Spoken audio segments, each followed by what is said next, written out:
morning, good afternoon, and good evening to everyone who joins us from around the world. We're so glad you're here. It is wonderful to be back with you. This is Andrew and Renee. Welcome to the Stacks series. It is an absolute pleasure to be digging into this material today. Today we are exploring nonlinear dynamics, chaos theory, and the hidden mathematics governing everything from our power grids to the beating of a human heart. It is quite the stack of research we have today. It really is. And I have to be honest with you and with everyone listening right now. When I first pulled this research papers on coupled differential equations, grid inertia, biological morphogenesis, I felt a legitimate sense of vertigo. Vertigo is actually a very appropriate response. You were staring into the abyss of complexity. I really was. But as I started reading, pushing past that initial wall of Greek letters and formulas, I realized that this isn't just abstract math for the sake of math. Right. This is about the fundamental lens through which we view reality. I think most of us walk around with this very comfortable, very intuitive clockwork view of the world. We absolutely do. We think in straight lines. If I do A, then B happens. If I push the swing a little harder, it goes a little higher. Input equals output. It's tidy. Exactly. You are describing the linear view of the world. Yeah. It is the physics of the high school classroom. Force equals mass times acceleration. It suggests that the world is proportional. Proportional, yes. And for a lot of human history, building a stone wall or driving a cart, that linear model works perfectly fine. It gets the job done. But the sources we have today argue that this is an illusion. The reality of the universe is fundamentally nonlinear.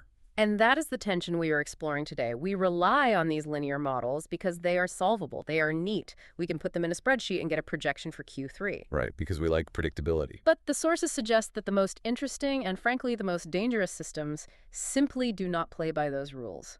We're talking about the weather, the stock market, cascading power failures. Even the origin of life itself. Exactly. So why does this matter to you, the listener? Because as we push our technologies like renewable energy grids and our understanding of biology further, those linear approximations are breaking down. That is the core theme here. We are entering an era of complexity. We are no longer building simple stone walls. We are building global interconnected energy grids. We are trying to model the climate. We are trying to engineer biology. Yes, and when you push systems to these limits, the linear approximations don't just bend, they break. We have to deal with the chaos. So let's unpack this properly. I want to start at the bottom with the foundations. What we think we know. What exactly do we mean mathematically and conceptually when we say a system is nonlinear? Well, to understand nonlinearity, you really have to understand the rule that it breaks. Yeah. And that rule is the principle of superposition. The principle of superposition. This is the bedrock of linear systems, right? It is. In a linear system, the whole is exactly equal to the sum of its parts. If you have a system and you know how it reacts to input A, and you know how it reacts to input B, then the reaction to input A plus input B is just the sum of the two separate reactions. It's additive. Additive and predictable. Right. So if I have a choir and I know how loud Bob sings and I know how loud Alice sings, then when they sing together, the volume is just Bob plus Alice. Roughly, yes. But a nonlinear system violates this explicitly. In a nonlinear system, the whole is not the sum of the parts. The interaction between the parts creates something entirely new. So the parts are interfering with each other. Yes. You might have two inputs that, when combined, create an explosion. That's amplification. Or you might have two massive inputs that cancel each other out entirely. That's saturation. I came across an analogy in the reading that I thought nailed this perfectly. A linear conversation is an interview. I ask a question, you give an answer. Next question, next answer. Right. A nonlinear conversation is me whispering a rumor to one person at a crowded party. And 3 hours later, the police are called, and there's a riot in the town square. Exactly. The output, the riot, is completely disproportionate to the input, the whisper. That is nonlinearity. And the reason for that disproportionate response is feedback. The parts of the system are listening to each other, reacting to each other, and feeding that reaction back into the loop. And nowhere is this clearer or honestly more mathematically beautiful than in the classic physics example of the double pendulum. Ah, the double pendulum. I spent way too much time watching simulations of this online. For you listening right now, let's visualize this. A normal pendulum is a string with a weight on the end. Tick-tock. Predictable. Very predictable. Now imagine you attach a second string and a second weight to the bottom of that first weight. It sounds like a simple addition. You're just adding one more link to the chain. Yeah. but mathematically you have essentially broken the universe. Croak of the universe. I love that. How so? Well, with a simple pendulum, we can use what physicists call the small angle approximation. We assume that if the swing is small, the sine of the angle is roughly equal to the angle itself. Which makes the math easier. Much easier.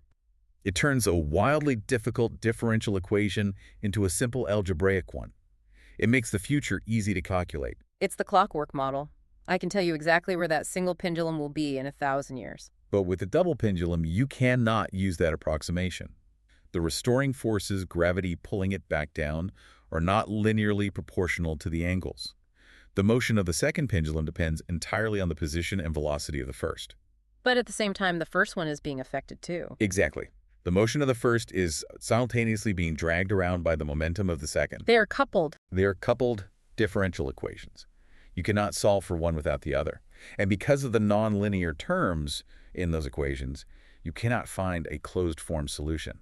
There's no neat little formula where you plug in time equals 10 minutes and get an exact answer. You have to simulate it millisecond by millisecond. And when you do that simulation, you just see chaos. Absolute chaos. Yeah. If you release a simple pendulum, it swings. If you release a double pendulum, it might swing, then spin wildly over the top, then drop, then spin the other way. It never repeats its pattern. And this brings us to the most famous concept in this field, sensitivity to initial conditions. This is the absolute hallmark of chaos. If you take that double pendulum and you release it, then you reset the simulation. And you release it again, but this time you move the starting position by 1 nanometer, just the width of a single molecule. In a linear world, that shouldn't matter at all. A microscopic change in the start should just mean a microscopic change in the end. But in this nonlinear system, that error grows. It doubles, and doubles again. And within a few swings, the two pendulums are in completely different places. One is spinning clockwise, the other is stationary. The trajectories have diverged completely. This leads us directly to the weather and the man who really formalized this whole idea, Edward Lorenz. The father of chaos theory. We really have to go back to the 1960s to understand this. Lorenz is a meteorologist at MIT. He's running a computer model of the atmosphere. It's primitive by our standards, just 12 equations. But it captures the essence of fluid flow.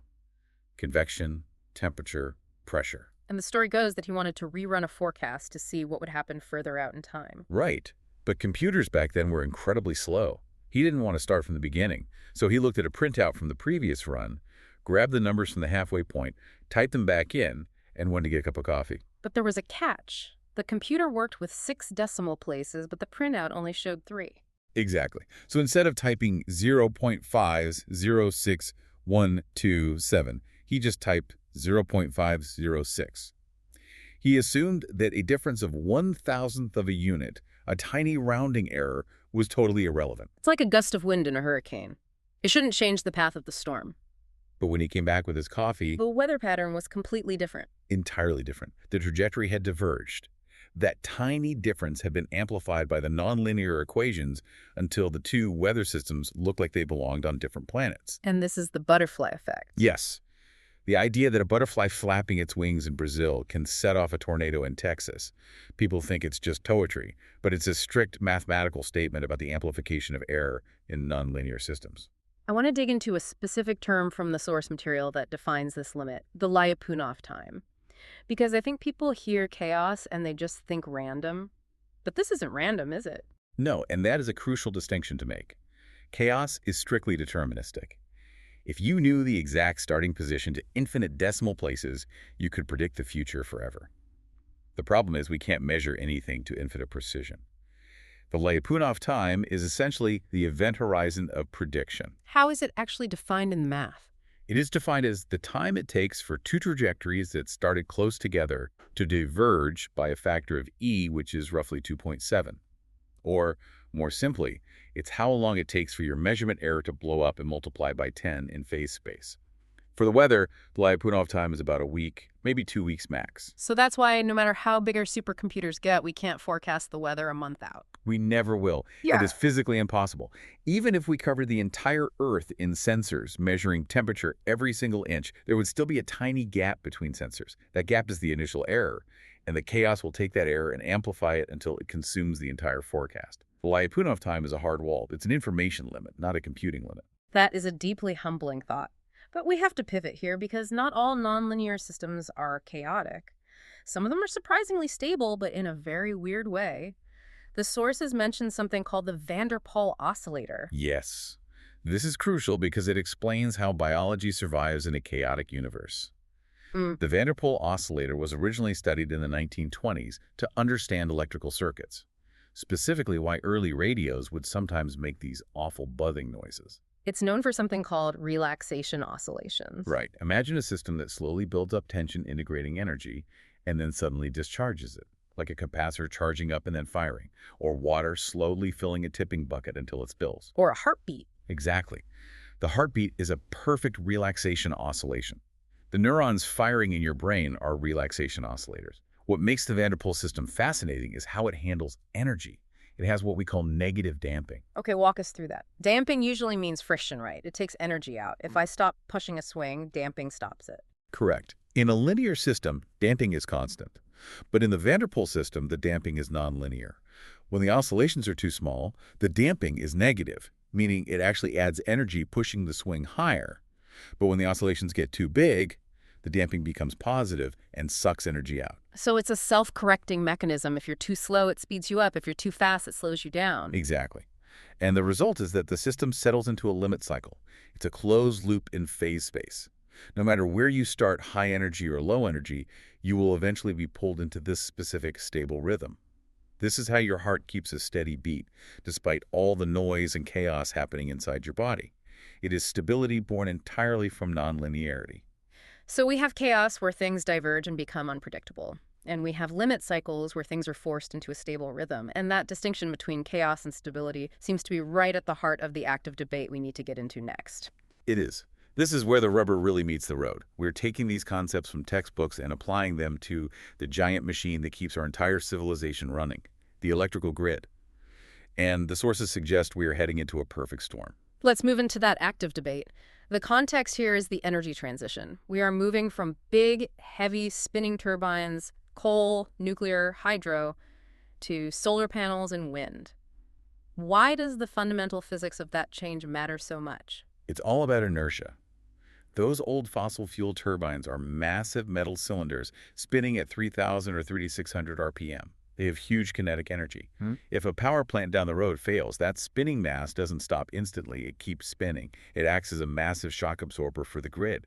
It smooths out the bumps linearly. It physically resists change? It resists change physically. Ah, But a solar panel doesn't spin. no, it just sits there. Solar panels and wind turbines connect to the grid via inverters.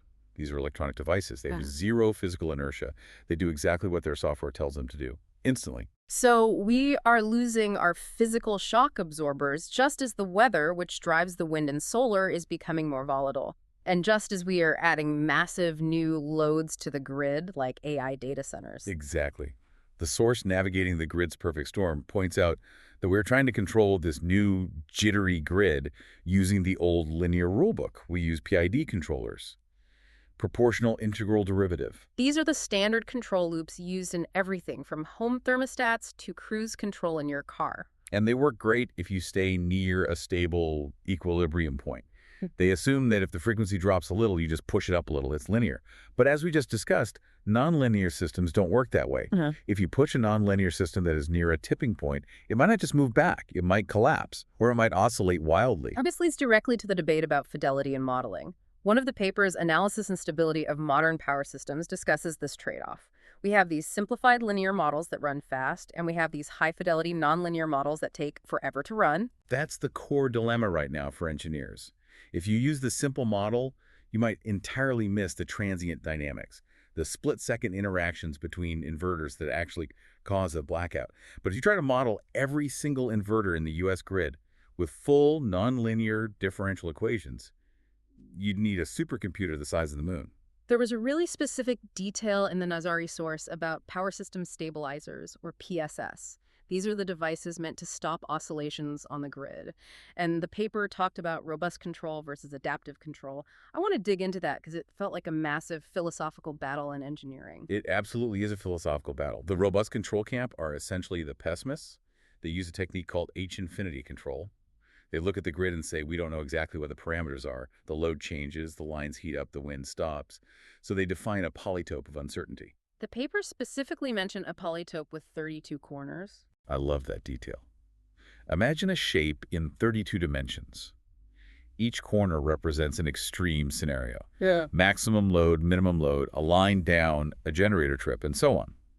The robust control engineers design a controller that is mathematically guaranteed to work safely inside that entire box. So it's safe, it's bulletproof. It's safe, but it's conservative. To guarantee safety at all 32 extreme corners, the performance in the middle might be really sluggish. It's like driving a tank to the grocery store because you want to be safe in case of a war. It works, but it's not efficient. Enter the adaptive control camp. Right. These are the optimists, often the AI proponents. They say, don't design for a fixed box. Let the controller learn the box.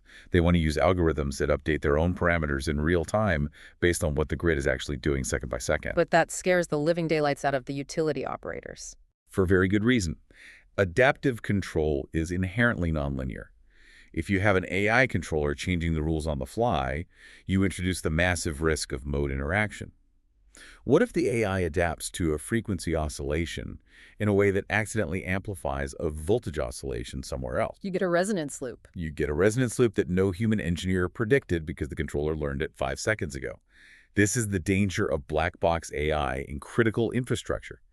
We are handing the keys of the grid to algorithms that we cannot fully audit because by definition they are constantly changing. There's another layer to this grid problem too, the visibility gap. We have all these fancy models for the high voltage transmission lines, the big towers, but the source uncovering the invisible says utilities are basically flying blind on the low voltage network, the wires connecting to our houses. This is genuinely shocking to people outside the industry. We assume the utility company has this God view of the entire grid. They don't. Historically, the low-voltage network was fit and forget. You put in a transformer, assumed it would work for 40 years, and walked away. But now we are putting solar panels on our roofs. We are pushing power back up into that blind spot. Exactly. We are turning the consumers into producers. The source gave a fantastic example from South Australia Power Networks, SAPN. They have the highest uptake of rooftop solar in the world. They realized that their engineering assumptions, their linear models were completely wrong. They were calculating the capacity of the transformers based on static annual averages. They were assuming a spherical cow, basically. Essentially, yes, but reality is dynamic. By installing real-time monitoring, actually seeing the real data, they found they could push way more power through the lines than the static model said. They moved from static line ratings to dynamic operating envelopes. So instead of a hard rule that says you can only export 5 kilowatts, the rule becomes it's a cloudy Tuesday and the transformer is cool, so you can export 8 kilowatts right now. Exactly. They saved millions of dollars on infrastructure upgrades just by closing that visibility gap. It turns out resilience isn't just about building bigger copper wires. It's about having the real-time data to navigate the nonlinearity. I want to shift gears now. We've talked about the mathematical foundations of chaos and the battle to keep the lights on. But I want to pivot to the frontiers section, because the same math that describes a grid blackout also seems to describe the stripes on a zebra. It does. This is the incredible universality of nonlinear dynamics. We are talking about pattern formation in biology. Specifically Alan Turing. Now I know him as the codebreaker, the father of computing. I didn't know he was a theoretical biologist. Near the end of his life, he wrote a seminal paper on morphogenesis, the origin of shape. He asked a fundamental question. How do you get a structured organism, like a leopard with spots, out of a soup of uniform chemicals in an embryo? Because logically, if you mix chemicals, they should just blend. Diffusion usually smooths things out. If I drop blue ink in water, it spreads until the water is uniformly pale blue. Linearity suggests blending. Exactly. But Turing proposed a reaction diffusion system. Imagine 2 chemicals. One is an activator. Let's call it the ink that creates more of itself. That's positive feedback, which is nonlinear. Okay, so the ink creates more ink. But there is a second chemical, the inhibitor. The inhibitor stops the production of the activator. And here's the genius trick. The inhibitor diffuses, spreads out much faster than the activator. So the activator creates a concentrated spot of ink. And the inhibitor rushes out from that spot and builds a chemical wall around it, preventing any more ink from forming nearby. So you get a bold spot of color surrounded by a halo of no color. Precisely. And if you repeat this process across the skin of an animal, you get spots. Or if you change the diffusion rates slightly, the spots stretch and merge into stripes. It's a spontaneous emergence of order from chaos. driven purely by the math of reaction and diffusion. And the source mentions that these patterns are robust. They are totally self-repairing. If you scratch the skin of a zebrafish, the pattern can reform because it's not a fixed drawing. It's a dynamic equilibrium. It's a limit cycle in space rather than time. This concept of order from chaos leads us to what I think is the most provocative idea in this entire stack, the thermodynamics of life. This is where we have to talk about Ilya Prigogine and dissipative structures. This borders on the philosophy of physics. Let's set the stage for you listening. The second law of thermodynamics. It's the grim reaper of physics. It says entropy always increases, things fall apart, coffee gets cold, buildings crumble. The universe wants to be a disordered soup. That is the arrow of time. Disorder increases. So by that logic, life shouldn't exist at all. You and I are highly ordered. A cell is a factory of unbelievable precision. We are low entropy islands in a high entropy ocean. The sources ask, are we violating the second law? Prigogine's answer, according to the source Dissipative Structures, Organisms, and Evolution, is that we are not defying the second law. We are actually accelerating it. Explain that. How does creating order accelerate disorder? Think about a bathtub full of water. You pull the plug. Gravity wants the water down the drain. If the water just trickles down randomly, it's slow. But if a whirlpool forms, Or vortex. that vortex is a structure. It has shape. It has coherence. But it only exists because the water is flowing through it furiously. It is a structure formed entirely by the flow of energy. And crucially, the vortex drains the water faster than the random trickle. It dissipates the potential energy more efficiently. So the structure isn't a thing, it's a pattern of flow. Correct. Prigogine called these dissipative structures. Life is a dissipative structure. We maintain our internal order by aggressively consuming energy food, sunlight, and dissipating it as heat and waste. We import low entropy and export high entropy. We are paying for our internal order by messing up the universe around us faster than it would happen otherwise. So we are like the whirlpool. We exist to help the universe degrade energy. That is the hypothesis. We are entropy machines. And there was a specific theory in the molecular dissipative structuring paper about the origin of life that I absolutely need to highlight. It suggests that RNA and DNA didn't just appear by accident because they were good at genetics. They appeared because they were really, really good at one specific thing. Absorbing UV light. Yes. Go back to the Archean Earth. There is no ozone layer. The surface is blasted with high-intensity ultraviolet light from the sun. UV light is highly destructive. It breaks chemical bonds. It prevents complex molecules from forming.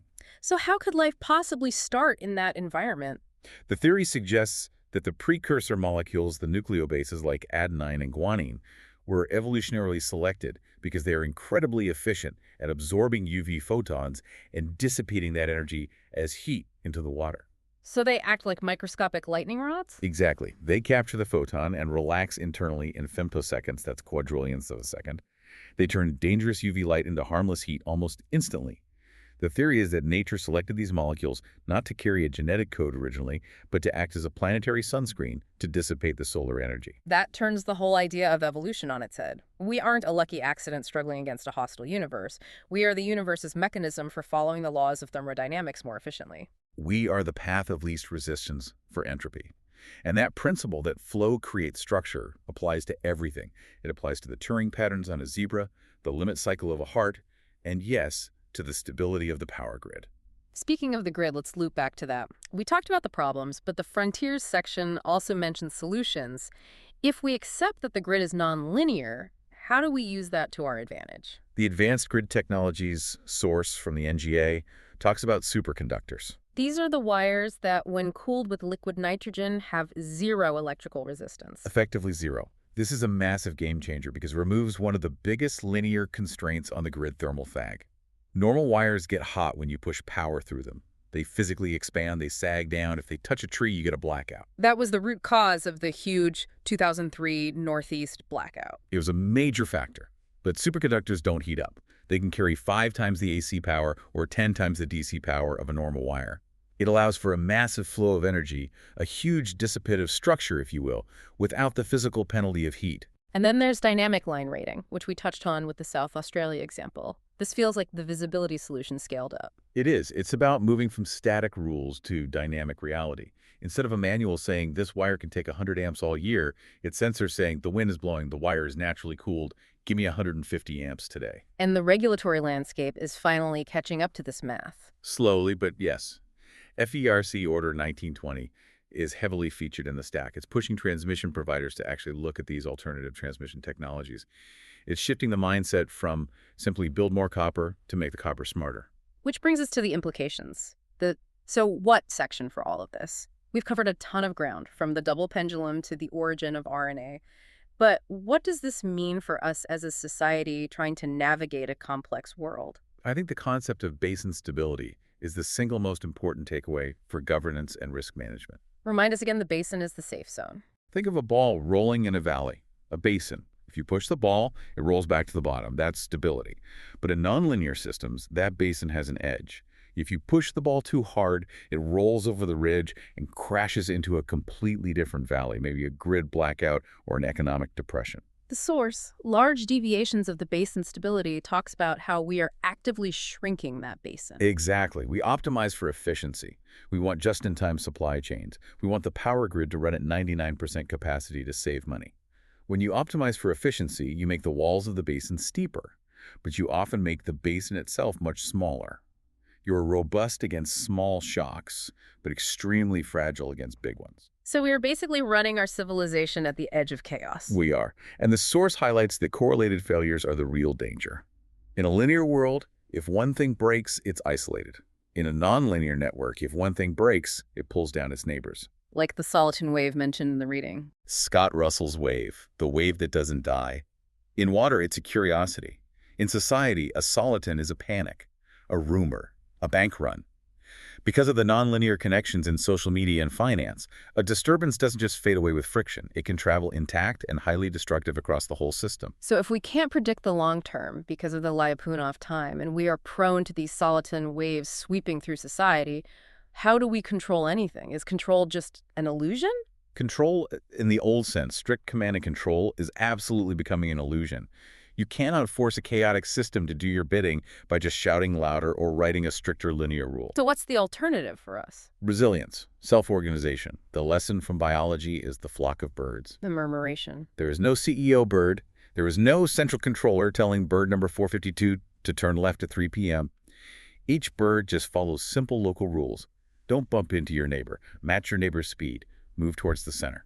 And out of those tiny local rules emerges a massive global stability. The flock can dodge a hawk without crashing into each other. Exactly. Our power grid, and perhaps our economy, needs to move from a central power plant model to a flock of birds model. Decentralized, responsive, and robust. We need to actively trade some efficiency for the ability to survive the chaos. We need systems that can fail partially without collapsing totally. That is a really powerful place to land. We need to stop trying to be the watchmaker and start learning to be the flock. Precisely. We need to respect the nonlinearity, not fight it. I want to leave everyone listening with one final, slightly provocative thought to chew on today. We talked about how life might have evolved specifically to dissipate energy to help the sun entropy the Earth faster. The thermodynamic selection hypothesis. If that's true, look at us right now. We are building AI data centers that consume gigawatts of power. We are mining cryptocurrency. We are burning fossil fuels. We are consuming energy at a rate absolutely unprecedented in planetary history. We are very, very good at dissipating energy. So are we just doing what the RNA did? Are we just the planet's most efficient way of following the second law of thermodynamics? Are human beings the ultimate dissipative structure? That is a thought that will keep me up tonight. It suggests that our technological hunger isn't a bug. It's a fundamental feature of the universe. It certainly reframes the entire human project. Before we wrap up, thank you to all our partners, sponsors, and scholars who made this podcast and the research thought possible. We're truly grateful for your support. And to our listeners, thank you for being part of this journey with us. We hope you enjoyed today's discussion. If you did, be sure to subscribe and support us on Patreon. And of course, you can write to us in comments if a specific topic needed to be covered, which help us all to grow. Until next time, stay curious, keep learning, and let the search for wisdom guide you forward. Have a great day.